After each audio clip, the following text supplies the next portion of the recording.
500 buses का order place किया, जो कि इंशाल्लाह हमारी अगस्त सितंबर अक्टूबर में ये 500 बसें रोड के ऊपर होंगी। हमारा जो एक निज़ाम अभी भी थोड़ा सा मेरे ख्याल में डिफेक्टिव है, वो हमारी चलानिंग का सिस्टम है। 1100 बसें और आ रही हैं, 3 मेट्रो लाइन हम और बनाने जा रहे हैं। हमारा एक ट्रांसपोर्ट कार्ड आ रहा है जो कि हर मेट्रो के ऊपर, हर बस के ऊपर यूज होगा। ये जो 1100 बसेस आप बता रहे हैं, इसके बाद भी ये गुंजाइश मौजूद रहेगी? उसके लिए बाकी मुल्कों के जिनकी आपने मिसाल दी, उनके अंदर एक सिस्टम है कि आपकी सिटी ट्रैवलिंग के ऊपर और सिटी पार्किंग के ऊपर हैवी टैक्सेशन शुरू कर देते हैं। ये ना कीजिएगा। मल्टीपल टाइम्स आप ही के दौरे हुकूमत के अंदर हमने पेट्रोल की कीमतें नीचे आते हुए भी देखी, किरायों में नहीं कमी आई। तो इसके ऊपर कोई मैकेनिज्म, कोई कंप्लेंट कर सके? हम कोशिश करते हैं कि हम लोगों को ज़्यादा किराया लेने से रोकें।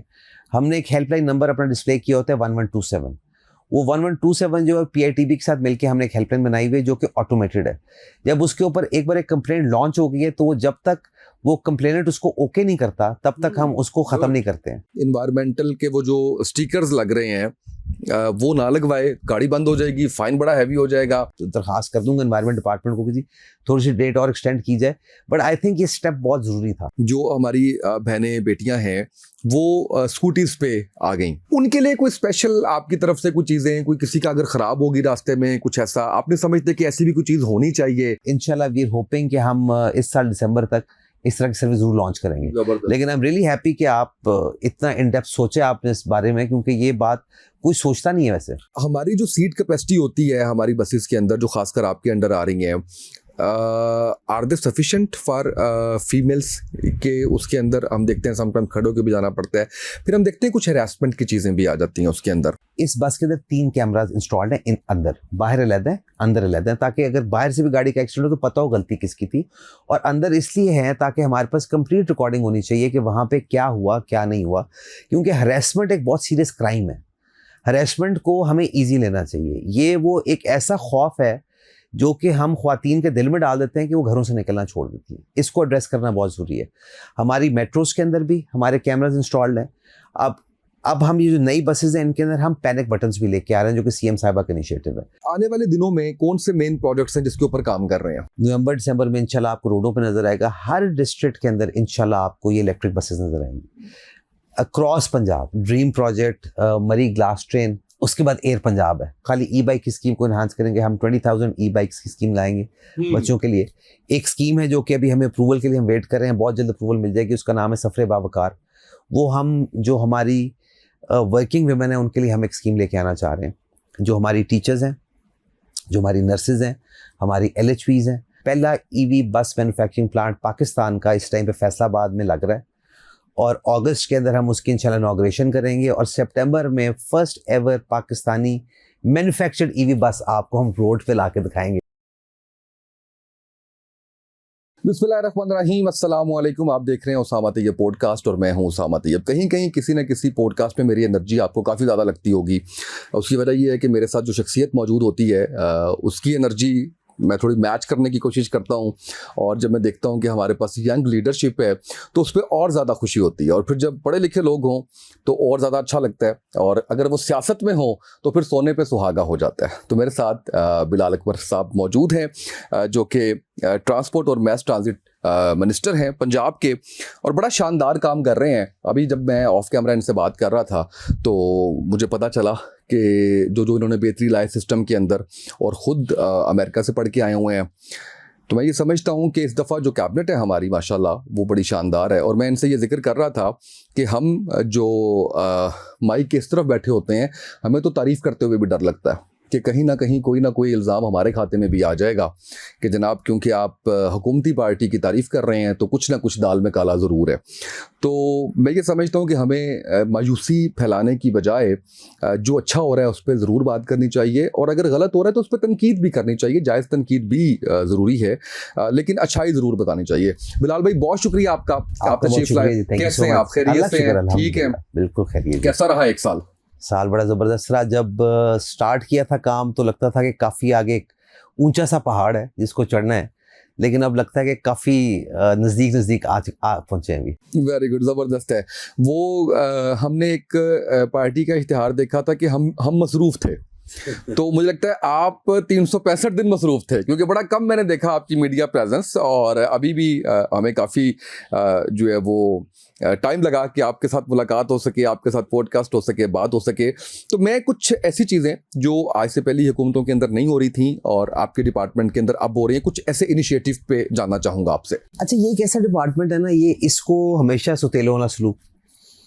शहबाज साहब आए तो शहबाज साहब ने समझा इस बात को कि यहाँ पे हमें मास ट्रांजिट लाइंस चाहिए, तो वो हमने बनानी शुरू की, 3 बन गई हमारी। उसके बाद बिल्कुल ही काम रुक गया। जो इसकी एलोकेशंस थी पिछले 4-5 साल की, अगर आप देखेंगे तो आप परेशान हो जाएंगे। 11 बिलियन, 6 बिलियन, 8 बिलियन, 13 बिलियन। हमारी पिछले साल की एलोकेशन थी 42 बिलियन, हमने 55 बिलियन स्पेंड किया है। उस 55 बिलियन के अंदर हमने 500 बसेस का ऑर्डर प्लेस किया, जो कि इंशाल्लाह हमारी अगस्त, सितंबर, अक्टूबर में ये 500 बसें रोड के ऊपर होंगी। पंजाब के 5 बड़े शहरों के अंदर 250 बस, उसके अंदर लाहौर की है, उसके अंदर फैसलाबाद की बस हैं, उसके अंदर रावलपिंडी की बसेज़ हैं, उसके अंदर मुल्तान की बसेज़ हैं, और उसके अंदर बहावलपुर की भी बसेज़ हैं। और ये सेम वो इलेक्ट्रो बसेज़ हैं जो कि आप अभी लाहौर के अंदर ग्रीन बस देखते हैं, इलेक्ट्रिक बस देखते हैं। उसके बाद हमारा ख्याल ये था कि जो निज़ाम अभी तक कागज़ पेंसिल के ऊपर चल रहा है, इसको डिजिटाइज़ करने की बहुत सख्त ज़रूरत है। हमारा सबसे बड़ा जो सेगमेंट है वो पीटीए है, ट्रांसपोर्ट अथॉरिटी जो हमारी है, उसके अंदर सारा काम मैनुअल चल रहा था। तो हमें उसको ऑनलाइन करते करते हमें 8 से 9 महीने लग गए। आज अल्हम्दुलिल्लाह हमारे जितने रूट परमिट्स हैं, जिसके लिए लोग पहले लाइनें लगा के हमारे दफ्तरों के बाहर खड़े होते थे, सिफारिशें ढूंढ रहे होते थे, वो सब ऑनलाइन। अपने घर बैठ के कागज़ पूरे करें, उसके अंदर 3 दिन का टाइम होता है। 3 दिन के अंदर हम आपका रूट परमिट इशू करके उसको मेल करके आप घर तक पहुंचा देते हैं। तो ये मैं समझता हूँ एक बड़ी ड्रास्टिक चेंज है, एक माइंडसेट चेंज है, जिसकी बहुत ज़्यादा हमें ज़रूरत थी और अभी आ रही है वो। इसी तरह मैं समझता हूँ कि हमारा जो एक निज़ाम अभी भी थोड़ा सा मेरे ख्याल में डिफेक्टिव है, वो हमारी चलाने का सिस्टम है। तो उसको भी हम लोग अभी ऑनलाइन लेके जा रहे हैं। जिस तरह कि आपका मोटरवे पे देखते हैं कि वहीं पे आपको ऑनलाइन चलान होता है, आपने वहीं पे अपने किसी डिजिटल वॉलेट से पे करना हो, जिस तरह पे करना हो, आपकी साथ ही पेमेंट हो जाती है, जिसके अंदर वो लोग जिनको चालान किया जा रहा होता है किसी वॉलेशन की, उनके लिए कोई ख्वारी नहीं है। वो वहीं पे फारग होकर अपने सफ़र को जारी रख सकते हैं, क्योंकि गुड्स ट्रांसपोर्ट वाले जो हैं आमतौर पर पेरिशेबल आइटम्स को लेके जा रहे होते हैं, और अगर उनको रोक के उनको तंग किया जाए और उनके घंटों घंटों गाड़ी बंद रखी जाए तो उनको नुकसान बहुत ज़्यादा होता है। सो ये मैं समझता हूँ कि एक बड़ा डिफरेंट होगा। हमारी 3 मेट्रो लाइंस चल रही हैं, 250 बसें ऑलरेडी चल रही हैं, 1100 बसें और आ रही हैं, 3 मेट्रो लाइंस हम और बनाने जा रहे हैं। सबके अलग कार्ड थे, सबके अलग टोकन थे, कोई एक सेंट्रलाइज सिस्टम नहीं था, कोई ऐसा चीज़ नहीं थी कि आपके पास अगर एक मेट्रो का कार्ड है, दूसरी मेट्रो पे जाकर उसी को इस्तेमाल कर सके, उसी को रिचार्ज कर इस्तेमाल कर सकें। तो हमने डिजिटाइजेशन की तरफ उसके अंदर भी चले गए हैं। 7 जुलाई को इंशाल्लाह हमारा एक ट्रांसपोर्ट कार्ड आ रहा है, जो कि हर मेट्रो के ऊपर, हर बस के ऊपर यूज़ होगा। और लेटेस्ट स्टेज के ऊपर इंशाल्लाह हम कोशिश करेंगे, जो कि बहुत ज़्यादा मुश्किल नहीं है, जितनी हमारे लॉन्ग रूट इंटरसिटी रूट्स हैं उसकी जो बसें हैं उसका किराया भी अगर आप देना चाहेंगे तो आप उसी कार्ड से पे कर सकेंगे। अच्छा बिलाल भाई, एक तो ये अच्छा लगा कि हमने ये देखा कि अगर यूसुफ रज़ा गिलानी प्राइम मिनिस्टर आए हैं तो हमने मुल्तान को देखा कि बड़ा शानदार वहाँ पे सिस्टम कर दिया गया, चाहे वो ट्रांसपोर्ट का है, चाहे वो सड़कों का है, चाहे वो इंफ्रास्ट्रक्चर का है। ऐसे हमने देखा कि नून लीग की अगर हुकूमत आई तो हमने देखा कि लाहौर के अंदर काफ़ी ज़्यादा, मुझे अच्छा ये लग रहा है कि आप बहावलपुर तक की भी बात कर रहे हैं, फैसलाबाद की भी बात कर रहे हैं, पिंडी की भी बात कर रहे हैं, बाकी शहरों की भी बात कर रहे हैं, जो कि वक्त की एक अहम ज़रूरत है। ज़ाहिर पंजाब का हिस्सा है और ख़ासकर जनूबी पंजाब में अगर आप कर रहे हैं तो वो तो बहुत अच्छा है, क्योंकि जिस तरह से वहाँ के लोगों का ये कहना होता है कि उस तरह से फैसिलिटीज़ नहीं मिलती, तो ये बहुत अच्छा है। मैं अब आपसे जानना ये चाहूँगा कि आज से अगर हम 10-11 साल पहले चले जाएं या 15 साल पहले चले जाएं तो हम ये देखा करते थे कि जो पब्लिक ट्रांसपोर्ट है वो सफिशिएंट होती थी, यानी वैन्स हुआ करती थी। मुझे याद है हम हॉस्टल में थे, 11 नंबर एक वैगन चला करती थी, वो हमें लारी अड्डे पे लेके जाया करती थी, वहाँ से फिर हम जिस शहर जाना होता था वहाँ जाया करते थे। अब वो कम हो गई हैं, ज़्यादातर हम देख रहे हैं कि ऑटो से भी निकल के लोग जो है वो मोबाइल एप्लीकेशन के ज़रिए जो है वो टैक्सी सर्विस वो कर रहे हैं। तो आप नहीं समझते कि अभी ये जो 1100 बसेस आप बता रहे हैं, इसके बाद भी ये गुंजाइश मौजूद रहेगी कि एक रूट्स हमारे जो हैं वो इस तरह के बना दिए जाएं जिससे डोर टू डोर से मुराद यही है कि किसी को 10-15 मिनट अगर वॉक करके जाना पड़ता है तो that's not a big deal. वो जाए वहाँ पे कोई ना कोई उसको एक पब्लिक ट्रांसपोर्ट मिल रही है और वो उसको लेकर, दुनिया भर में होता है आपका, तो ज़ाहिर है कि इस हवाले से बड़ा विजन ब्रॉड है, आपने देखा भी, वो एक्सपोजर है आपका। तो आप नहीं समझते कि हमें इसकी तरफ वापस आना है, और अगर आना है तो इस पर आप कुछ काम कर रहे हैं, आपके डोमेन में भी आ रहा है ये? देखिए जी, सबसे ज़्यादा जो आपने सवाल किया है ये बहुत अहम सवाल है, और ये बिल्कुल जिस तरह आपने फरमाया ऐसे ही होना चाहिए। देखिए, एक लाहौर शहर है, ये बहुत बड़ा शहर है, 1.5 करोड़ से ज़्यादा की आबादी है। यहाँ पे इस टाइम पे लाखों की तादाद में गाड़ियाँ हैं, लाखों की तादाद में चिंगची, रिक्शे, और बहुत लाखों की तादाद में यहाँ पे मोटरसाइकिल चल रहे हैं। किसी को ये गाड़ियाँ लेने का शौक़ नहीं था, किसी को मोटरसाइकिल ख़रीदने का शौक़ था, लोगों ने अपनी मजबूरी को ख़रीदे। लाहौर की जब पहली ट्रांसपोर्ट स्टडी कराई गई 8-9 के अंदर, तो उस टाइम पे पता ही चला था कि उस टाइम पे लाहौर को 4 मेट्रो लाइन चाहिए, जो एक ऑरेंज लाइन बननी चाहिए थी, एक हमारी ग्रीन लाइन थी, एक पर्पल लाइन और एक ब्लू लाइन थी। बदकिस्मती ये हुई कि 2 लाइन्स तो बन गई। जो बसों की तादाद है वो तकरीबन 1100 बस लाहौर के अंदर खाली हो तो फिर लाहौर का नेटवर्क कंप्लीट होता है, फिर वो एंड टू एंड मोबिलिटी जिसकी आप जिक्र कर रहे हैं उस तक हम पहुँच सकते हैं। 4 मेट्रो लाइन्स और 1100 बस। जब ये चीज़ें नहीं आई तो लोगों ने तो सफ़र करना है, एक जगह से दूसरी जगह जाना है। एक हैसल है कि आप एक बस लेके निकल जाओ और आप रोड पे उतर जाओ और वहाँ से अगर रिक्शा ढूंढना शुरू कर दो तो लोग अपनी सवारी की तरफ गए। और आपने देखा कितना बड़ा एक इन्फ्लक्स आया मोटरसाइकिल की सेल्स के अंदर पाकिस्तान के अंदर। उसकी मेन वजह ये थी कि लोगों के लिए पब्लिक ट्रांसपोर्ट अवेलेबल नहीं थी। हमारी बिल्कुल उम्मीद है और हमारी कोशिश है कि हम इन 4 सालों के अंदर लाहौर की 1100 बस पूरी करें। 4 मेट्रो लाइन शायद हम ना बना सकें क्योंकि हमारे पास फाइनेंशियल कंस्ट्रेंट है, लेकिन 3 तो कम से कम हम यहाँ पे जो 4 थी उनमें से हम तीसरी तो अभी इस साल शुरू करें, चौथी भी हम एक स्टार्ट करेंगे। अब वैसे लाहौर को 7 मेट्रो लाइन से जितनी की आबादी बढ़ चुकी है, तो आहिस्ता आहिस्ता करके इसको पूरा करना पड़ेगा। लेकिन एक और हकीकत ये भी है कि अब आहिस्ता आहिस्ता लोगों का मिजाज भी चेंज होता जा रहा है। अब मैं बिलीव करता हूँ कि अगर एंड टू एंड मोबिलिटी हो तो फिर भी शायद लोग कुछ जो हैं वो इसके ऊपर अब वापस ना आए। उसके लिए बाकी मुल्कों के जिनकी आपने मिसाल दी उनके अंदर एक सिस्टम है कि आपकी सिटी ट्रैवलिंग के ऊपर और सिटी पार्किंग के ऊपर हैवी टैक्सेशन शुरू कर देते हैं। ये ना कीजिएगा। हाँ, मैं ये आप बताने लगा हूँ कि ये एक ऐसी चीज़ है, ये तब तक नहीं होनी चाहिए तब तक लाहौर की आप कंप्लीट ट्रांसपोर्ट मुकम्मल ना कर दें। जब एक बार गवर्नमेंट अपने billions and billions and billions लगा के अपनी ट्रांसपोर्ट सर्विस कंप्लीट कर दे, उसके बाद अगर आपने लाहौर की ट्रैफिक को कंट्रोल करना है तो उसका अकलौता निज़ाम टोल सिस्टम होगा, जो कि अभी बहुत दूर है, लेकिन इवेंचुअली आपको करना पड़ेगा। क्योंकि आप अब इस शहर में वो कैपेसिटी ही नहीं है। आप कितने ब्रिजेस और बना लेंगे, कितने अंडरपास बना लेंगे, आप कितनी ऐसे थोरो वेज बना लेंगे जिसके अंदर सिग्नल्स ही ना हो। इवेंचुअली कहीं ना कहीं जाके ब्लॉकेट तो आना है।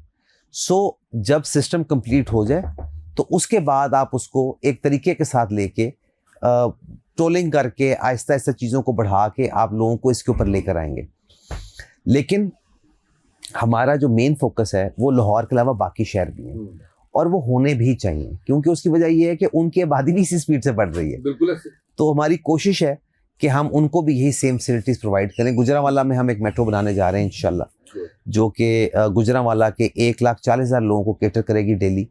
फैसलाबाद में हम एक मेट्रो बनाने जा रहे हैं जो कि वो बड़ी ज़बरदस्त है। वो 2 लाइन्स हैं, साथ उसके फीडर रूट बसेज हैं। जब वो बन जाएगी तो वो तकरीबन 2,80,000 लोगों को डेली वहाँ पे ट्रांसपोर्ट प्रोवाइड करेगी। और वो एक्चुअली आपने देखा कि इंडस्ट्रियल सिटी है और वहाँ पे जो दिहाड़ी वाले मजदूर हैं उनको ये सर्विस मिलेगी। देखिए, ये 20 रुपये में जो ग्रीन बस हमारी चल रही है 28 किलोमीटर, ये दुनिया में कोई इसका किराया मैच नहीं कर सकता। रिक्शा तो बहुत दूर की बात है। तो इंशाल्लाह उम्मीद है कि बेहतरी आएगी। अच्छा, अब मैंने ये सवाल भी करना था, आपने जिक्र कर दिया किराए का, ये भी आपके डोमेन में आता है। और इसके अंदर हम देखते हैं कि जब पेट्रोल की कीमतें बढ़ती है ना तो हर चीज़ की कीमत बढ़ जाती है, जिसका कोई ताल्लुक बाहर नज़र नहीं भी आ रहा होता। सब्जी आप खरीदने जाए ना, पेट्रोल बड़ा महंगा हो गया है। कभी वैसे आपको पता नहीं इत्तेफाक हुआ सब्जी खरीदने का या नहीं हुआ? नहीं, बड़ा इत्तेफाक है जी। तो उसमें होता ये है कि जी वो कहते हैं कि जी पेट्रोल बढ़ गया है। अच्छा, किरायों पे फौरन उसका इम्पैक्ट आ जाता है। अच्छा, हमने देखा है कि मल्टीपल टाइम्स आप ही के दौरे हुकूमत के अंदर हमने पेट्रोल की कीमतें नीचे आते हुए भी देखी, किरायों में नहीं कमी आई। तो उसका कोई मैकेनिज़्म आप बना रहे हों पब्लिक ट्रांसपोर्ट को लेके, और फिर ख़ासकर जब किसी ने बड़े शहर से ट्रैवल करके छोटे शहर जाना होता है, ख़ासकर ईद के मौके पे, छुट्टियों के मौके पे, मुहर्रम की छुट्टियों के अंदर, तो ऐसी मनमानी की जाती है कि अल्लाह की पनाह। कि अगर आपका 100 रुपया किराया है तो 500 हज़ार तक मजबूरी होती है, छुट्टी नहीं मिल रही होती, रश ज़्यादा हो रहा होता है। तो इसके ऊपर कोई मैकेनिज्म, कोई कंप्लेंट कर सके, कोई आप तक जो है वो बात पहुंचा सके, या इसको रेगुलाइज करने का कोई तरीकाकार आपने सोचा हो? अच्छा, इसमें मैं ज़रूर थोड़ा सा डिसएग्री करूँगा जी। उसकी वजह यह है कि जितनी बार हमारी हुकूमत में 4 से 6 दफ़ा पेट्रोल की कीमत नीचे आई है, 5 रुपये आए, 10 रुपये, जितना भी आए नीचे आई है। जब जब नीचे आई है हमने मेक श्योर किया है कि हम सारे किरायों को नीचे लाएं उसी परसेंटेज के हिसाब से। अगर 5% पेट्रोल की कीमत में हमें फील हुआ है कि आया तो हमने 5% किरायों में नीचे किया है। उसको इंश्योर करने के लिए हमारे सेक्रेटरी आरटीएज, हमारी पीटीसी की टीम्स, मैं खुद, हमारे सेक्रेटरी साहबान सारे, हम हर अड्डे पे जाके कोशिश करते हैं कि हम नई रेट लिस्ट लगवाएं और उस नई रेट लिस्ट को हम फॉलो करवाने की कोशिश करते हैं। ऑब्वियसली स्प्रेड इतना बड़ा है कि ये मैं नहीं कह सकता कि 100% हम कर रहे हैं, लेकिन काफ़ी हमने इसके ऊपर एफर्ट किया है। ईद के ऊपर भी अब तक 3 ईदें आ चुकी हैं हमारे इस हुकूमत के अंदर। इन 3 ईदों के ऊपर भी हमने खुद सारे अड्डे विजिट करके तकरीबन 11-12 डिस्ट्रिक्ट तो मैं खुद विजिट करता हूँ हर दफ़ा। इस दफ़ा मैंने किए हैं। हम कोशिश करते हैं कि हम लोगों को ज़्यादा किराया लेने से रोकें। हमने एक हेल्पलाइन नंबर अपना डिस्प्ले किया होता है 1127। वो 1127 जो है पीआईटीबी के साथ मिलकर हमने एक हेल्पलाइन बनाई हुई है जो कि ऑटोमेटेड है। जब उसके ऊपर एक बार एक कंप्लेंट लॉन्च हो गई है तो वो जब तक वो कंप्लेनेंट उसको ओके नहीं करता तब तक हम उसको ख़त्म नहीं करते हैं। इस ईद के ऊपर हमने तकरीबन 9,000 गाड़ी इम्पाउंड की हैं ज़्यादा किराया लेने के ऊपर। हमने तकरीबन 35,000 गाड़ियों की फ़ाइनिंग की है जिन्होंने ज़्यादा किराया लिया था। तकरीबन 1.5 करोड़ रुपए की हमने फ़ाइनिंग की है और तकरीबन हमने 85 लाख रुपया किरायों की मद में जो लोगों ने ज़्यादा लिया था हमने वापस कराया। अगेन आई से कि परफेक्शन इसके अंदर नहीं है। ये सिस्टम अगेन जब तक डिजिटाइज नहीं होगा, आज भी अड्डों के ऊपर किराए जो हैं वो मैनुअल पर्ची के ऊपर चल रहे हैं। ट्रैवल आई जो है, जो लोगों की सिक्योरिटी के लिए बना हुआ है, जिसके अंदर आपने अपना आईडी कार्ड एंटर करा के बस में सवार होता है, उसका इस्तेमाल नेग्लिजिबल हो जाता है जब रश पड़ता है। ये सारे वो चीज़ें हैं जो कि जब तक टेकन केयर ऑफ नहीं होंगी, जिस तरह ये हमारे डी क्लास बस स्टैंड्स हैं, फैसल मूवर हो गया, डेवू हो गया, 3-4 और बड़े हैं, इनके पास सारा डिजिटल रिकॉर्ड मौजूद है। सो इनकी टिकट के ऊपर इनका किराया लिखा होता है, तो वो पकड़ना बड़ा आसान है, उसको चेक करना बहुत आसान है। लेकिन जब हम B class C class stand की बात करें जो कि मेजॉरिटी में है, वहाँ पे आज भी कच्चे पेंसिल से लिखा गया जाता है। जो शिकायत करता है उसको तो हम पकड़ लेते हैं, जहाँ शिकायत नहीं आती लोग सब्र कर जाते हैं कि यार अब ले लिया, जुल्म हो गया, हम क्या करेंगे। तो वहाँ पे हमारे पास कोई मैकेनिज्म एज सच मैं एडमिट करता हूँ कि अभी तक नहीं है। बिल्कुल सही है। 2 चीज़ें इसमें से निकलती हैं। एक ये है कि जब आप किरायानामा लगाते हैं किसी भी उस पे अड्डे पे जाके, तो क्या आप भी क्योंकि डिजिटलाइज आप भी कर रहे हैं और ज़माना भी यही है, क्या कोई ऐसी वेबसाइट है जिसके ऊपर आप उसको अपडेट भी कर देते हो कि ये इस वक्त के जो है वो हालिया किराए हैं, इसके मुताबिक किराया दें? और फिर दूसरी बात ये है कि जैसे आप कह रहे हैं कि 85 लाख आपने रिटर्न करवाया, वो मेरे लिए बड़ा इंटरेस्टिंग है। वो रिटर्न कैसे हुआ? वो रिटर्न ऐसे हुआ कि मिसाल के तौर पे एक जगह पे कहीं, जिस तरह मिसाल तौर पे मैं एक बस स्टॉप पे गया तो वहाँ पे बस में मुसाफिर बैठे हुए थे, बस बाहर निकल रही थी, बस रोक ली, बस के अंदर चले गए कि जी आपसे कितना किराया लिया। उसे किसी ने कहा जी मेरे से 1100 लिया, किसी ने कहा जी 1150 ले लिया। हमने कहा जी अभी एक बस कहाँ जा रही है, उन्होंने बताया तो उसका किराया बनता था 1000 रुपया। तो हमने वहीं पे बस वालों को रोका, हमने कहा जी सबका किराया वापस करो। इस तरह हमारे कई दफ़ा होता है कि हेल्पलाइन पे कॉल आती है कि जी मैं मिसाल तौर पर बखर जा रहा हूँ तो मेरा किराया 700 होना चाहिए था, उन्होंने 900 लेके मुझे बिठाया। तो इमीडिएटली जो वहाँ का सेक्रेटरी आरटी है, जो पुलिस है, पीएसपी, हम उनको इन्फॉर्म करते हैं कि सो एंड सो बस, इसको फ़ौरन आप रोड के ऊपर रोक लें। वो उसको जहाँ पे उनको बस मिलती है उसको रोक लेते हैं, जाके उस बंदे का नंबर उनके पास होता है, उसको फ़ोन करके पूछते हैं। वो कहते हैं जी मैं फ़लानी सीट पर बैठा हूँ, जाके कहते हैं जी अपनी पर्ची दे दें, और उसके बाद फिर हम सारी बस से पूछ के उनके किराया वापस कराते हैं। मैनुअल सिस्टम बट इफेक्टिवनेस है उसके अंदर, लेकिन इनफेक्टिवनेस ये है कि सारी शिकायत हमारे पास 100% नहीं आती है, लोग कॉल नहीं करते हैं। अवेयरनेस नहीं है ना, अवेयरनेस नहीं है, लोग उस चीज़ को समझते हैं कि हम कॉल करेंगे भी तो किसने हमारी क्या सुननी है। तो मैं, आपकी अच्छी व्यूअरशिप है तो मैं चाहूँगा कि लोगों तक पैगाम पहुँचाना कि अगर आपको कंप्लेंट देंगे तो उस कंप्लेंट के ऊपर हम फौरी तौर पर एक्शन लेंगे। वो कंप्लेंट खाली मेरे पास नहीं आती है, वो कंप्लेंट सीएम ऑफिस भी जाती है, सीएम ऑफिस का सेल भी उसको फॉलो करता है। मैं इसको आपकी इजाज़त से, अभी राणा सिकंदर साहब आए हुए थे तो हमने उनको भी ये कहा, हमने उनके भी तवज्जो से यही बात की कि कोई कंप्लेंट्स हैं तो आप कमेंट सेक्शन में भी भेजें। हमारे पास अगर इस पे भी आती हैं तो हम ज़रूर आपको फॉरवर्ड करेंगे और आपसे गुजारिश करेंगे कि लोगों को, ताकि अवेयरनेस भी हो और फ़ायदा भी हो। ये बहुत ज़रूरी है लोगों को बताना, अवेयर करना कि क्या चल रहा है। अच्छा, मैं अगली जो आपसे चीज़ पूछना चाह रहा हूँ, वो इस वक्त बड़ा शोर है कि जी 28 या 30 तक जो है वो, अगर आपने इन्वायरमेंटल के वो जो स्टिकर्स लग रहे हैं वो ना लगवाए, गाड़ी बंद हो जाएगी, फ़ाइन बड़ा हैवी हो जाएगा। डायरेक्टली तो आपका डिपार्टमेंट नहीं है, लेकिन ज़ाहिर है कि आपने इसके साथ कोलैबोरेशन में बड़ा अच्छा काम किया है। और मैं ये समझता हूँ कि जिस तरह से आप ही ने मेरी आंखें खोली हैं कि हम इस वक्त भी अगर हवा ना चल रही हो तो 200-250 पे बैठे हुए हैं, इतनी हमारी स्मोक जो है वो इस वक्त है यहाँ पे। और ज़ाहिर है कि हम तो वो 600 650 तक गए हुए हैं और 1000 1200 1400 तक मुल्तान में गई हुई है पिछले साल। तो ये है तो बहुत अच्छा इकदाम, लेकिन वो इतनी लंबी लाइनें गाड़ियों की, मैंने वो 2 दिन से मैं कह रहा हूँ, रिक्वेस्ट कर रहा हूँ कि यार मेरा वो लगवाएं जाके। तो वो मुझे उसने कहा, ड्राइवर ने कहा, उसने कहा जी सुबह 4 बजे निकलूंगा मैं, फिर जाके होगा। तो कोई डेट एक्सटेंड करवा दे, कोई उसका कोई तरीका का, और ऑनलाइन करवा दे, कुछ कर दे, कोई ऐसा कर दे। ये बड़ा मुश्किल नहीं हो जाता? मुश्किल तो है, मुश्किल तो है। अच्छा, इसमें सबसे पहली बात तो ये है कि देखिए, जिस तरह आपने जिक्र किया कि 200-250 भी है, बिल्कुल ऐसे ही है। ये जो है ना जी, आज से पहले कभी नॉर्मल गाड़ियों का, कमर्शियल व्हीकल्स के अलावा, हैवी व्हीकल्स के अलावा कभी किसी ने एमिशन टेस्टिंग की ही नहीं है। पूरी दुनिया में होती है, पूरी दुनिया में उसकी सर्टिफिकेशन होती है।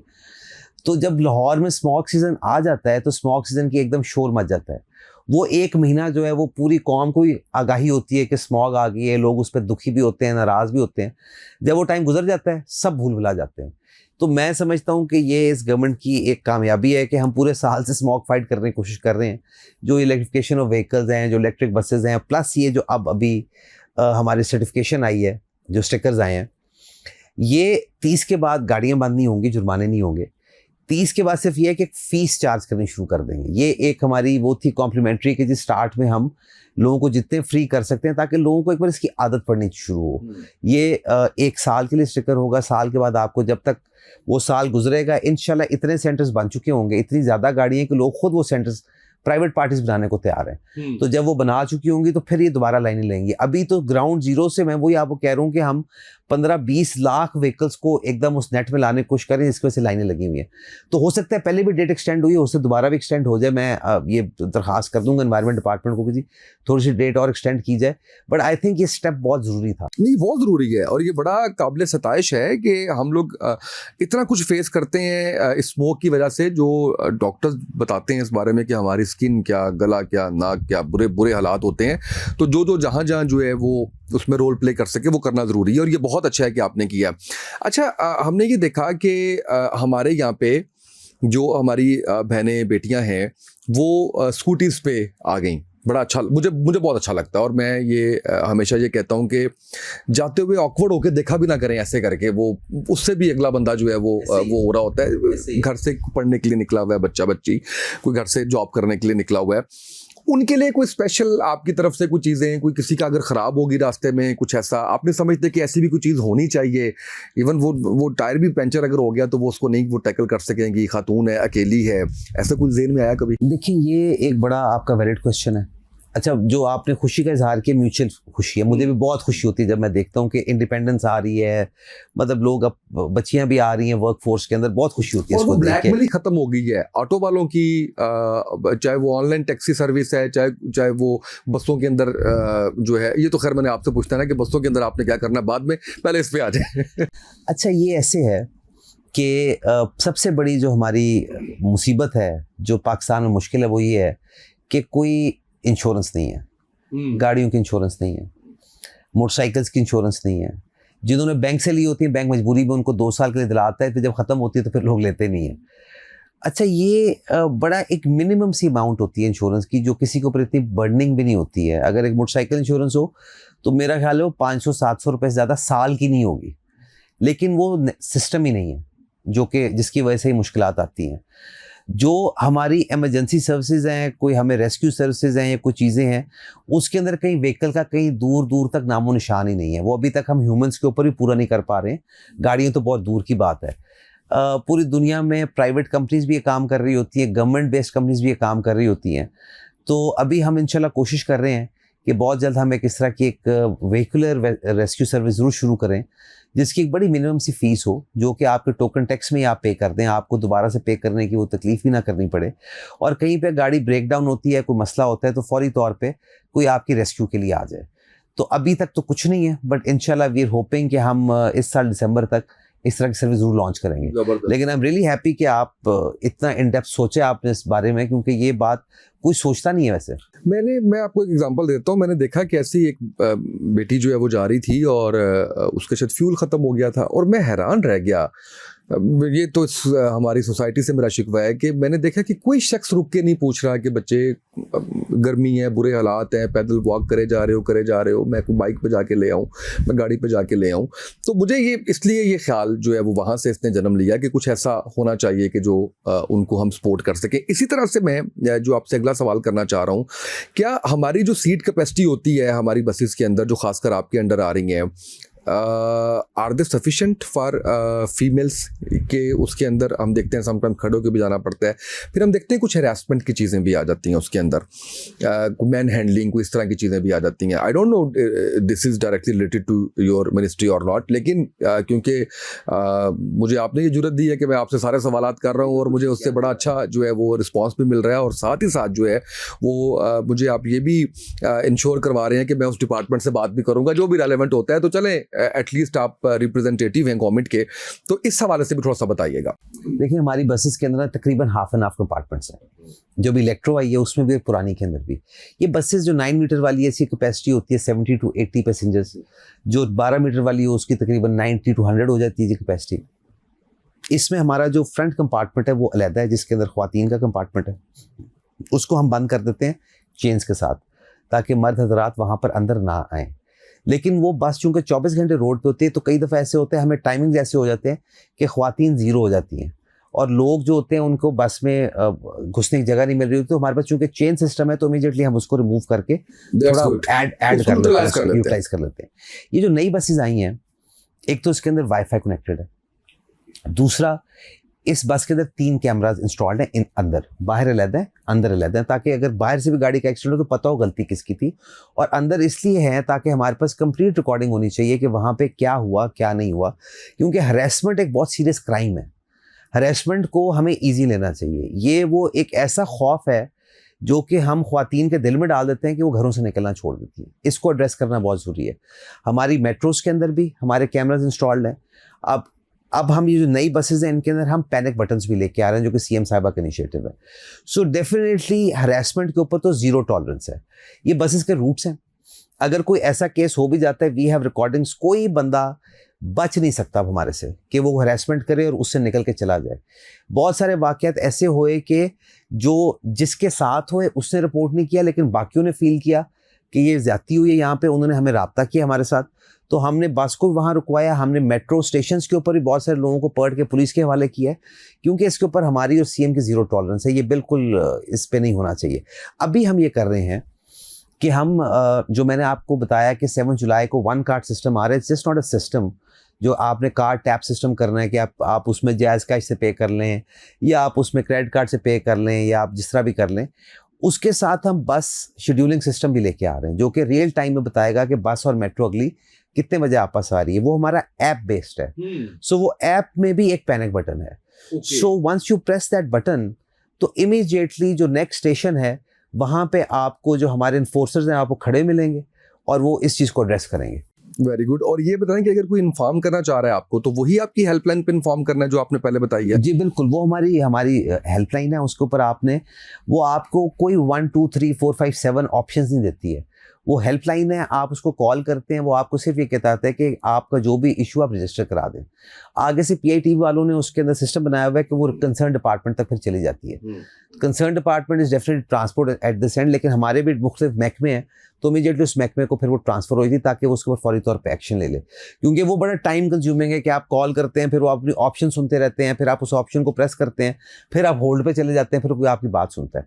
तो ऑटोमेटेड सिस्टम है, आप कॉल करें, अपनी बात रिकॉर्ड कराएं, एंड दैट्स इट। उसके बाद फिर हम उसके ऊपर बिल्कुल सही। अच्छा, ये जैसे भी आपने कहा ना कि रूट चाहिए, तो वो ऑनलाइन आपने सारा सिस्टम बना दिया उसका।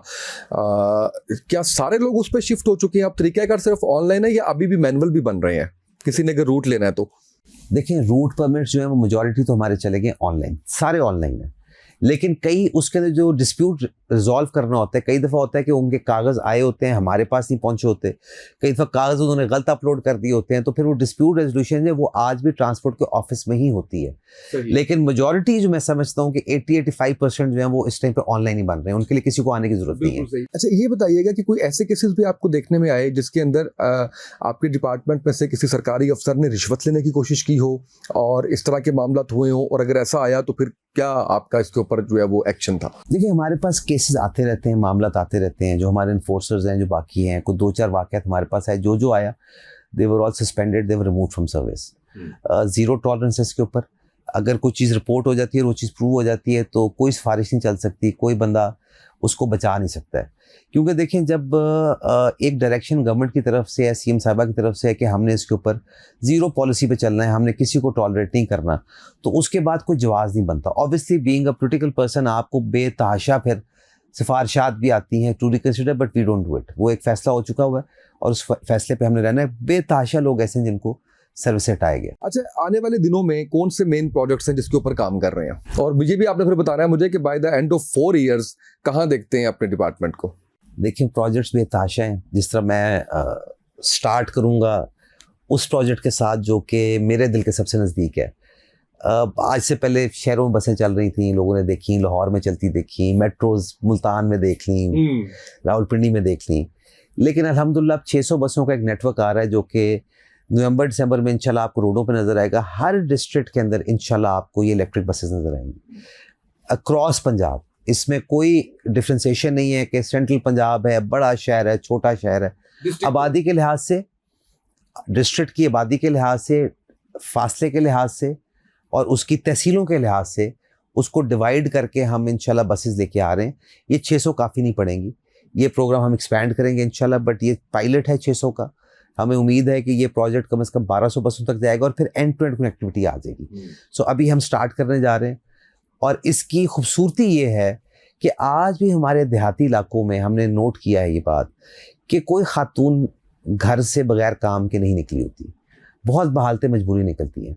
ख्वातीन के लिए ये बसेस फ्री होंगी, ओवर 60 ये बसेस फ्री होंगी, स्टूडेंट्स के लिए बसें फ्री होंगी। सो ये प्रोजेक्ट मेरे दिल के बहुत नज़दीक है और मैं समझता हूँ कि मैं अपनी सीएम का शुक्रिया अदा करता हूँ कि हमने सिर्फ एक्सप्लेन करना शुरू किया and she said yes do it. तो शहरों के लिए 500 आ रही है, देहातों के लिए 600 आ रही है, सबसे बड़ी बात। अच्छा, उसके बाद हम 3 मेट्रोज बनाने जा रहे हैं। एक लाहौर में लाइन बनाना चाह रहे हैं किनाल के लॉन्ग, एक हम बनाना चाह रहे हैं गुजरावाला में, एक हम बनाना चाह रहे हैं फैसलाबाद के अंदर। इसके अंदर एक नई टेक्नोलॉजी है, वो ART कहलाती है, SRT कहलाती है, ऑटोमेटेड रेल ट्रांजिट। अब वो लाइट रेल से भी आगे काम चला गया हुआ है, सस्ता सोल्यूशन है, 1/10 of the cost of light rail. Train की शक्ल है, ट्रैम की तरह चलती है, 300 बंदे की कैपेसिटी है एक गाड़ी के अंदर, और वो इंशाल्लाह आप देखेंगे कि वो इन तीनों शहरों में चलेंगी, साथ उनके फीडर रूट्स होंगे। उसके अलावा फिर हम लोग ड्रीम प्रोजेक्ट मरी ग्लास ट्रेन के इस्लामाबाद से हम लोग पिंडी से हम इंशाल्लाह मरी तक एक ट्रेन नेटवर्क बनाना चाह रहे हैं। बड़ी तनकीद हो रही है उस पे, सुना है आपने? बहुत सुना है, बहुत सुना अपने लिए ये और मरी अपना है इसलिए। पता है क्या बात है, इसमें पैसे खाने हैं और ये करना है वो करना है, तो सोशल मीडिया भरा हुआ है। पैसे खाने वाला इल्जाम तो बड़ा पुराना हो गया, हम तो कहते हैं कोई नई बात लेके, लेकिन भाई उसमें बात ये देखिए, एक ना हम लोग ना चीज़ें जब देखते हैं ना तो बहुत एक स्मॉल लेंस से देखते हैं। ये प्रोजेक्ट जब कंसीव हुआ था तो ये प्रोजेक्ट कंसीव हुआ था आज़ाद कश्मीर तक। हमारी डोमेन नहीं है आज़ाद कश्मीर, वो फेडरल की डोमेन है, वो प्रोजेक्ट नहीं बन सका। हम फेज़ 1 मरी तक लेके जा रहे हैं। हमारी ख्वाहिश है कि ये आज़ाद कश्मीर तक जाए। इंडिया जो है कश्मीर के बॉर्डर तक अपनी ट्रेनें चला रहा है।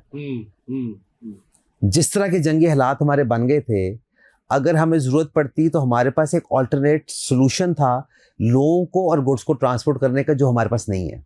सो ये कोई मरी तक जाने की ख्वाहिश नहीं है। मरी तो आप गाड़ी में ही बैठे तो आप लाहौर से 5.5 घंटे में पहुंच जाते हैं, तो वो क्या ख्वाहिश होनी है। लेकिन ये एक स्ट्रेटेजिक लिंक होगा, इसके ऊपर आपका फ्रेट भी आ जाएगा, आपकी मरी की ट्रैफिक कम होगी, जो मसाइल हैं उनकी बड़ी आसानी आ जाएगी। तो ये इसलिए मैं समझता हूँ कि ड्रीम प्रोजेक्ट है। उसके बाद हमारे पास डेफिनेटली एक बहुत, आपने इसका कंप्लीशन का टाइम नहीं बताया, बाकी सारे आप साथ साथ बता रहे हैं मुझे। इसका कंप्लीशन का टाइम मैंने आपको इसलिए बताया कि इसकी फिजिबिलिटी कंप्लीट हो गई है। ओके, फिजिबिलिटी कंप्लीट हो के हम EPC मोड पे गए हुए हैं, जिसके अंदर हम कॉन्ट्रैक्टर को साथ लाना चाहते हैं ताकि वो डिजाइनिंग देख ले। होता ये है कि फिजिबिलिटी बनती है, फिजिबिलिटी बनाने वाले एक डिज़ाइन बनाते हैं, फिर कॉन्ट्रैक्टर को आप हायर करते हो, कॉन्ट्रैक्टर आते हो कहते हैं ओ ये तो सब गलत हो गया, अब मैं नया डिज़ाइन करता हूँ। वो अपना टाइम ले लेता है, चीज़ें डिले होती हैं। एक और बात आ गई, कॉन्ट्रैक्टर्स भी तो इन्फ्लुएंस करने की कोशिश करते होंगे। बिल्कुल, ना सिर्फ इन्फ्लुएंस बल्कि रिश्वत देने की भी कोशिश करते होंगे। बिल्कुल करते कभी हैं। किसी ने डायरेक्टली ऑफर की? नहीं, डायरेक्टली इसकी ऑफर नहीं की, क्योंकि शुरू में कुछ छोटे छोटे मामलों में 2-4 बंदे आए थे, उनका अंजाम देखे तो कोई आता नहीं है। लेकिन उसमें वजह ये कि देखिए, ये तो प्रोजेक्ट करना है, किसी बड़ी कंपनी नहीं करना है। हम तो we want Chinese contractors, let's be very honest, क्योंकि हमारा हिली एरिया में कंस्ट्रक्शन का किसी का भी वो एक्सपीरियंस नहीं, जो कि उन्होंने तिब्बत तक ट्रेन ले गए हैं। परमाफ्रॉस्ट के ऊपर बेस बना के वो तिब्बत तक फास्ट ट्रेन, उनकी बुलेट ट्रेन जाती है।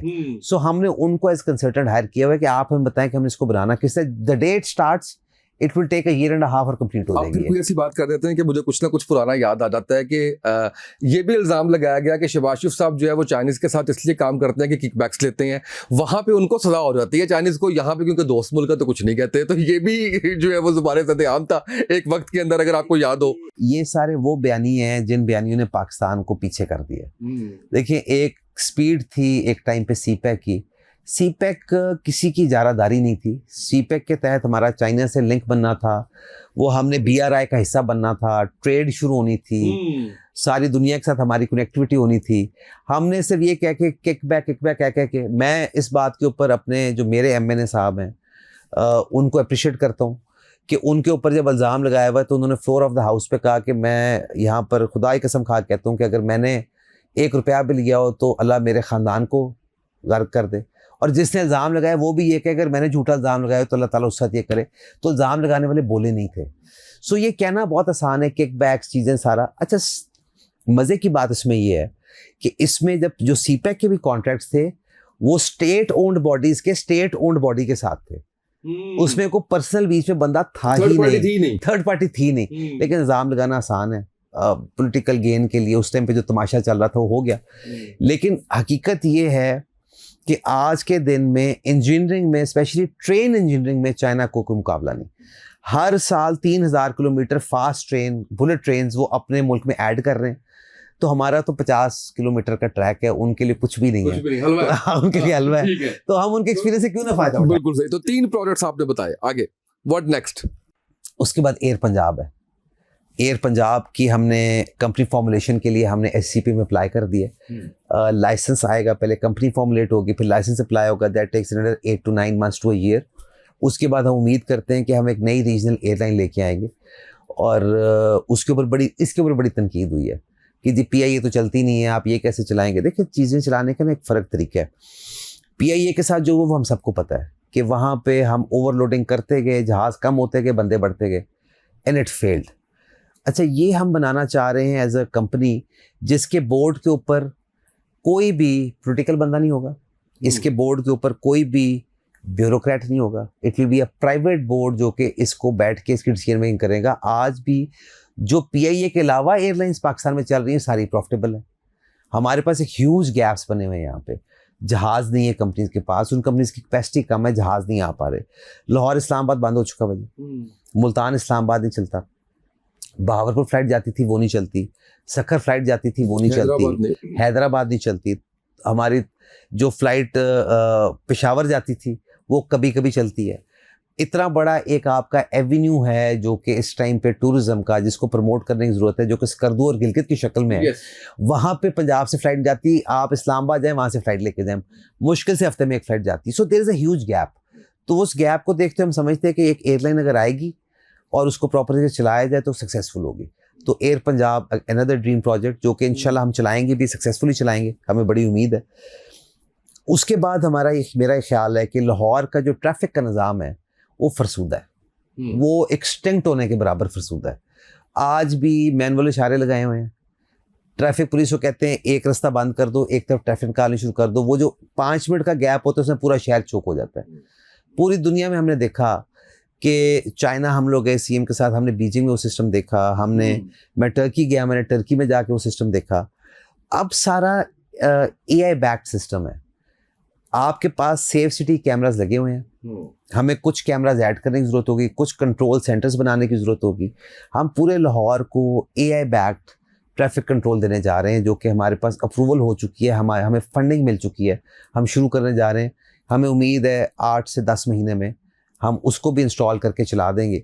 फिर हमारे पास एक ईज़ ये होगी कि हमें पता चल जाएगा ट्रैफिक पैटर्न्स क्या हैं, और हमारे पास किस वजह से ट्रैफिक्स ब्लॉक होती हैं, हमारी किसी यू टर्न की वजह से ब्लॉक हो रही है, किसी वो जो हमने सिग्नल फ्री कॉरिडोर बनाया है उसकी वजह से ब्लॉक हो रही है, कोई ब्रिज नहीं बना हुआ उसकी वजह से ब्लॉक हो रही है, तो उसकी बेसिस पे हमारे लिए डिसीजन मेकिंग आसान हो जाएगी और हम इस चीज़ को बेहतर तौर पर मैनेज कर सकेंगे। तो ये बड़ा हमें उसकी उम्मीद है कि हमारी बेहतरी उसके अंदर आ जाएगी। ये मैं इस पर थोड़ा सा कमेंट कर लूँ फिर आगे बढ़ने से पहले कि ई चालान तो वैसे भी बेहतर है, लेकिन उसमें भी समटाइम्स हम ये देखते हैं कि कैमरा जो उसको ले रहा होता है उसमें बहुत सी ऐसी चीज़ें होती हैं जिसके ऊपर रिजर्वेशन होती हैं, लेकिन अगेन वो एक लॉन्ग प्रोसेस कि आप उनको राब्ता करके बताएं, वो तस्वीर भेजें कि नहीं जी आपने ठीक नहीं लिया ये सारा भी, तो इसको भी थोड़ा सा इंप्रूव होना चाहिए, मैं ये समझता हूँ। और जो जहाँ पे मैनुअल चालान हो रहे हैं उनके तो खैर हालात कभी भी, वो जो आपने खुद ही कह दिया कि फरसुदा निज़ाम है, वो कभी भी जो है वो ठीक नहीं रहे कि उसके अंदर वो सही तरीके से उसको वो लेते ही नहीं है।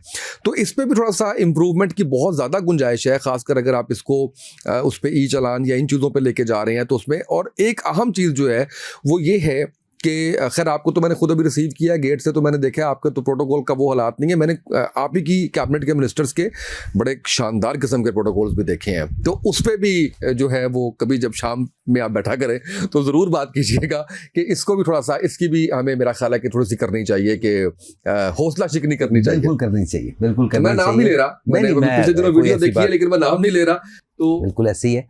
और दूसरी बात ये कि हमारी को सीएम साहबा को भी ये काम इतना पसंद नहीं है, वो भी काफ़ी दफ़ा कह चुकी है कि थोड़ा रिलैक्स रहें। बात ये है कि ये लोगों के लिए इनकन्वीनियंस पैदा नहीं करनी चाहिए, अपने प्रोटोकॉल्स लगवा के लंबे चौड़े, ठीक है। एक नीड ऑफ द आवर है कि आपके साथ थोड़ा बहुत प्रोटेक्शन आपकी होनी चाहिए। अच्छा, मज़ेदार बात जो है ना वो उसमें सारी ये है कि वही सियासी बंदे जब वो हुकूमत में नहीं होते या जब वो इलेक्शन लड़ रहे होते हैं तो तनहा हज़ारों के मजबे में जाते हैं, लेकिन जब वो पोजीशन ऑफ पावर पे आते हैं जान को खतरा हो जाता है। तो प्रोटोकॉल नहीं होना चाहिए, मैं इसके बड़े सख्त खिलाफ हूँ। मैंने ना उसमें पढ़ा कहीं पे, मैं इसको इसकी तस्दीक तो नहीं कर सका, मैं उस पर रिसर्च नहीं कर सका, कि मुझे मज़ा आया पढ़ के कि मलिक महराज खालिद साहब केयर टेकर प्राइम मिनिस्टर बने, और वो ऐसी शख्सियत हैं, आप भी इससे एग्री करेंगे कि बेदाग वो आपकी ओपोनेंट पार्टी से उनका ताल्लुक था, लेकिन उनके ऊपर कोई आज तक हमने नहीं देखा। तो वो जब वो प्राइम मिनिस्टर थे तो वो शायद रिक्शे में जा रहे थे या अपनी छोटी गाड़ी में जा रहे थे, तो वो देखा कि आगे रास्ता बंद है, तो व्हाट हैपेंड, उन्होंने कहा जी वो मिनिस्टर जा रहे हैं, तो वो प्रोटोकॉल लगा हुआ है, कॉल यार खुदा का खौफ करो, मैं प्राइम मिनिस्टर हूँ, मैं इसमें अपनी गाड़ी में या अपने उसमें रिक्शे में बैठा हुआ हूँ, तुमने प्रोटोकॉल लगाया हुआ है। तो यस यू आर राइट कि इसके ऊपर जो है वो हमें काम करने की जरूरत है, प्लीज। तो ये जो बेसिकली हम AI बैक्ड बनाना चाह रहे हैं ना जी, इसका हमें फ़ायदा ये होगा कि एक तो हमें पैटर्न्स पता चल जाएंगे, उसके मुताबिक हम इससे डील कर सकते हैं। जो आपने ई चलाने की बात की ना जी, ई चलाने में वाकई भी इश्यूज आ रहे हैं। सबसे बड़ा इशू है कि हमारी पूरी गवर्नमेंट के अंदर जो हर गवर्नमेंट को फेस करना पड़ता है वो ये है कि इंटर डिपार्टमेंटल जो आपकी कोऑर्डिनेशन है ना वो वीक होती है। इस टाइम अल्हम्दुलिल्लाह चूँकि हम लोग, एक तो कैबिनेट बड़ी हमारी छोटी है, दूसरा हम लोग सारे इकट्ठे स्ट्रगल करते करते यहाँ तक कायम है, तो हमारे वो आपस में इश्यूज नहीं है। इस टाइम पे हो ये रहा है, ई चालान में सबसे बड़ा जो इशू आ रहा है that is fake number plates. वो नंबर प्लेट आप ही गाड़ी की होगी, लगी मेरी गाड़ी को होगी, चलाना आपके घर पे आता जाएगा, तो आप उसको कंटेस्ट करेंगे, कंटेस्ट करते करते 3 महीने गुजर जाएंगे और उसके साथ चलान आते जाएंगे। तो ये this is one of the issues. तो इनको भी एड्रेस कर रहे हैं, इनको भी इंशाल्लाह हमने करना है। तो मैं समझता हूँ कि टेक्नोलॉजी के ज़माने में हमें अब मैनुअल चीज़ों से सबसे निकल जाना चाहिए, और मुझे बड़ी होपफुल हूँ मैं इस बात के लिए कि अगर हम ये AI बैक्ड अपना ट्रैफिक कंट्रोल सिस्टम बना लेते हैं, कमांड सेंटर बनाने में लाहौर में कामयाब हो जाते हैं, तो ये हमारा एक पायलट प्रोजेक्ट होगा और इससे हम लाहौर की ट्रैफिक फ्लो को बेहतर करने में ज़रूर कामयाब होंगे, क्योंकि पूरी दुनिया में हो रहा है। बिल्कुल सही, बिल्कुल सही। अच्छा, इसमें और बड़ी चीज़ें देखने वाली हैं, वो ये है कि जब कोई ट्रैवल कर रहा है गाड़ी में, तो आपको याद होगा कि आज से चंद साल पहले इस्लामाबाद पुलिस की तरफ से कुछ नाजेबा तस्वीरें और वीडियोज़ जो है वो लीक कर दी गई थी डिपार्टमेंट की तरफ से। वो ज़्यादा ट्रैफिक का डिपार्टमेंट था जो कैमराज लिए हुए थे। अव्वल तो ये इस तरह की कोई चीज़ जो है वो होनी नहीं चाहिए बीइंग अ मुस्लिम कंट्री, लेकिन दूसरे एंड पे भी उसको देखना है कि यार वो आप उनकी प्राइवेसी और वो सारा कुछ जो है वो कर रहे हो, किसी का घर तबाह हो गया, किसी का वो हो गया, अगेन सेइंग कि वो जो था वो भी गलत था लेकिन दूसरा एंड भी गलत था, तो इसको भी इंश्योर करना है। बिल्कुल करना है जी। अभी तो काफ़ी हद तक मैंने देखा है कि बहुत सारे सेफ सिटी कैमराज जो हम जाके चेक करते हैं, जो चलानिंग कैमराज नहीं है उनके, वो जो फेस रिकग्निशन कैमराज हैं उन्होंने वो सारे आपकी फेसिंग द ट्रैफिक लगाए हुए, जो चलानिंग कैमराज हैं वो ऑपोजिट साइड पे लगाने शुरू कर दिए हैं उन्होंने। वो जाती हुई गाड़ी को कैच करते हैं फिर, ताकि वो जो पहले इश्यूज आ रहे थे, क्योंकि देखिए किसी का वैसे भी चलान हो रहा नाजेबा ना भी हो, तो एक बंदा अगर अपनी फैमिली के साथ भी जा रहा है तो उसकी तस्वीरें मुआशरे में पब्लिश करने की आपको कोई ज़रूरत नहीं है, क्योंकि बहुत सारे बापर्दा लोग होते हैं। हर बंदा जारी बात है अपने कोई हस्बैंड के साथ या महरम के साथ बैठा होगा तो पर्दा करे गाड़ी में नहीं बैठा होगा, तो बेपर्दगी होती है। तो मैं बिल्कुल एग्री करता हूँ और उसके ऊपर काम भी चल रहा है, उसको बेहतर करेंगे। बिल्कुल सही है। बहुत अच्छा लगा मुझे, इतनी आपने शानदार चीजें बताई हैं। कुछ रह तो नहीं गया, कोई प्रोजेक्ट रह तो नहीं गया? प्रोजेक्ट काफी सारे रहते हैं, तो बताए ना, मैं तो सुनना चाह रहा हूँ आपसे कि आप मुझे बताइए कि मजीद क्या। अच्छा, हमने ना एक बाइक्स की स्कीम निकाली थी स्टूडेंट्स के लिए, इंटरेस्ट फ्री बाइक्स की स्कीम थी। 20,000 उसका स्कोप था। जब ये डिज़ाइन हुई थी तब तो हमारे पास ई बाइक्स की इतनी ज़्यादा क्वांटिटी नहीं थी, 1000 ई बाइक थी और 19,000 पेट्रोल बाइक थी स्टूडेंट्स के लिए। और उसका अच्छा फीचर ये था कि जो डाउन पेमेंट थी पेट्रोल बाइक की 50,000 बन रही थी और ई बाइक क्योंकि थोड़ी महंगी होती है उसकी 75,000 बन रही थी।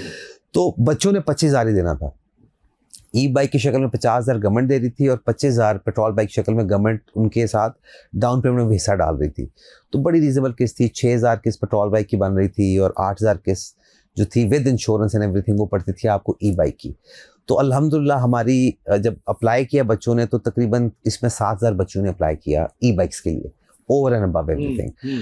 अच्छा, हमने मीटिंग में सीएम साहबा को मेंशन किया कि जी बच्चियों का बड़ा इंटरेस्ट है ई बाइक्स के अंदर, तो उन्हें कितनी है? हमने कहा जी 7,000। तो उनका वैसे कितना था? मैंने कहा जी 500 कोटा था दोनों का, मेल का और फीमेल का। उन्होंने कहा जी बच्चियों को 7,000 जिन्होंने अप्लाई किया सबको दे दो। अच्छा, वो फिर बच्चियों को हमने राब्ता किया। अब तक हम तकरीबन 3,000 प्लस बच्चियाँ वो हैं जो कि अब तक उस ग्रीन स्कूटी के ऊपर बैठ चुकी हुई हैं, उनके पास वो आ चुकी हुई हैं। ओवरऑल हम 19,185 बच्चों को ये बाइक्स अब तक दे चुके हुए हैं। स्लो होने का वजह ये थी कि हमारे पाकिस्तान में प्रोडक्शन बहुत स्लो है।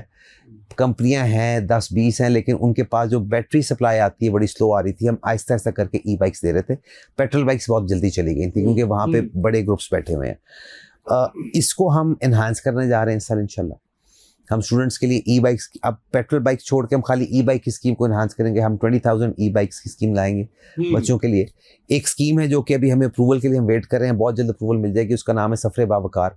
वो हम जो हमारी वर्किंग वुमेन है उनके लिए हम एक स्कीम लेके आना चाह रहे हैं। जो हमारी टीचर्स हैं, जो हमारी नर्सेज हैं, हमारी LHPs हैं, उनके लिए तकरीबन 50,000 ई बाइक्स की एक स्कीम हम लेके आना चाह रहे हैं, इसी बेसिस के ऊपर कि उनके साथ हम शेयरिंग करेंगे डाउन पेमेंट के अंदर भी और इंटरेस्ट भी गवर्नमेंट पे करेगी। और उन्होंने बाइक लेके अब किस्तें कटवानी है 6-8 हज़ार रुपए की। और जब हमने इसका वैसे ही लोगों से फीडबैक लेना शुरू किया तो हमें लगता है शायद ये 50,000 भी कम पड़े, हमें और एक्सपैंड करना पड़े। इसी पे हम होप भी कर रहे हैं कि हमारी जो इंडस्ट्री है मोटरसाइकिल ई बाइक्स की इंडस्ट्री है वो भी पिकअप करेगी। यहाँ पे लोगों को समझ आएगी कि ये वाकई की इंडस्ट्री और हम इसको इंडस्ट्री लेके चलना चाहिए। अभी लोग शौकीनी के मॉडल में उसको चला रहे हैं। किसी ने 100 बाइक खड़ी की हुई है, किसी ने 30 बाइक खड़ी की, किसी ने 50 बाइक खड़ी की हुई है। सो आहिस्ता आहिस्ता ये इंडस्ट्री भी डेवलप होगी, एम्प्लॉयमेंट भी जनरेट होगी। और एक्चुअली मज़ेदार बात यह है कि बैटरी प्रोडक्शन जो कि हमारी इंपोर्ट होकर आती है वो पाकिस्तान में स्टार्ट होने जा रही है। गुड, ज़बरदस्त। ये तो और अच्छा है कि हमारे यहाँ पे जॉब्स के पॉइंट ऑफ व्यू से, उन चीज़ों के पॉइंट ऑफ व्यू से भी जो है वो बेहतरी आएगी इंशाल्लाह।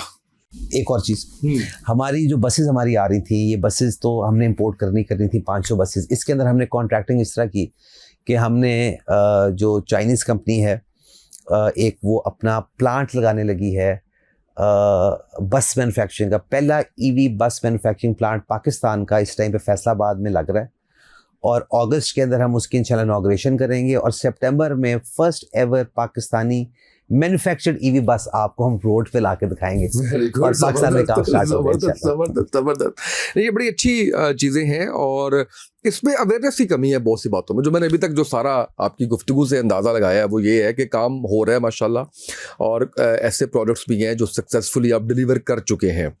और आने वाले दिनों में जिस तरह से आप बता रहे हैं ये चीज़ें अगर हो जाती हैं तो मैं समझता हूँ कि आपका सफ़र जो है यानी कि हमारा जो सफ़र है वो बड़ा अच्छा जो है वो गुजरा करेगा इंशाल्लाह। लेकिन इसकी अवेयरनेस उस तरह से नहीं है, तो उस पर कोई आपके अब मिनिस्ट्रीज़ को भी कोई डिजिटल मीडिया का इस्तेमाल ज़्यादा करना चाहिए। मैं हरगिज़ ये नहीं कहूँगा कि टीवी चैनल्स या अखबारात या इवन डिजिटल चैनल्स को इश्तिहारात दें, अपने डिपार्टमेंट्स इतने स्ट्रांग होने चाहिए कि आपका मैसेज जो है वो लोगों तक पहुंच जाना चाहिए, तो उस पर क्यों नहीं उस तरह से हमें नजर आती चीज़ें? बड़ा लैग कर रहे हैं जी हमारा डिपार्टमेंट्स काम के अंदर, इसमें कोई शक वाली बात नहीं, और बाकी डिपार्टमेंट्स भी कर रहे हैं। तो इसके ऊपर भी हम लोग, असल में होता ये है कि जो हम स्कीम डिज़ाइन करते हैं, क्योंकि कभी किसी का इस तरफ माइंड गया ही नहीं था, तो स्कीम्स डिज़ाइन होती थी, वो डिज़ाइन होती थी ब्रेक एंड मॉर्टर या कुछ चीज़ इंपोर्ट करनी है तो उसकी प्राइसिंग, डिलीवरी और ख़त्म।